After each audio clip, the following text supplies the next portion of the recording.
প্রচণ্ড বৃষ্টি থাকার কারণে মহাসড়কে দুর্ঘটনা, বাস ট্রাকের মুখোমুখি সংঘর্ষ। কি ভয়ঙ্কর অবস্থা দেখুন গাইস। ট্রাকের ড্রাইভারটাকে একটু দেখাই আপনাদের। দেখুন একদম আটকে গেছে উনি মুখোমুখি সংঘর্ষের কারণে। ওনার পা আটকে রয়েছে, তাই বের হতে পারছে না। খুব খারাপ অবস্থা, জানি না পা ওনার আছে কি না বা থাকবে কি না। একটি দুর্ঘটনায় সারা জীবনের কান্না, যেটাকে আসলে আমরা বলে থাকি। এদিকে বাসে একটা ড্রাইভার উঠছে, বাসটা পিছন দিকে ব্যাক করতেছে, কিন্তু এমনভাবে লাগছে যে পিছনে যাচ্ছে না, চাক্কা ঘুরতেছে। আর সাধারণ জনগণ হেল্প করতেছে, বাসটাকে পিছন দিকে ঠেলতেছে। দেখুন ড্রাইভারের জীবনটা এমন যে যে কোনো সময় শেষ হয়ে যেতে পারে। তারা সারাক্ষণই রিক্সের ভিতরেই চলে, তারপরও জীবিকার তাগিদে সংসার সন্তানের জন্য আসলে করতে হয়।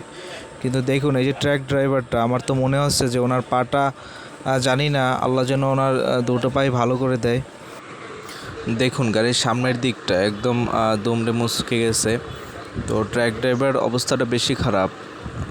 দেখুন ট্রাক ড্রাইভারটা যেখানে ড্রাইভ করছিল ওইখান থেকেই আসলে লাগছে, এই জন্য কী অবস্থা। সাধারণ জনগণ তাকে বের করার চেষ্টা করতেছে, কিন্তু আমার মনে হয় না যে কাজ হবে। কারণ ট্রাকের সামনের যে ইয়েগুলো ভসকে তার পার সাথে লাগছে, ওগুলো কেটে বের করতে হবে, কিন্তু এভাবে হাত দিয়ে বের করা যাবে না। তারপরেও লোকজন চেষ্টা করতেছে। তো গাইস, ভিডিওটা শেয়ার করে দেন, সবাইকে দেখার সুযোগ করে দেন। আল্লাহ আমাদের এরকম বিপদ থেকে রক্ষা করুক, এরকম বিপদ যেন আল্লাহ আমাদের না দেয়।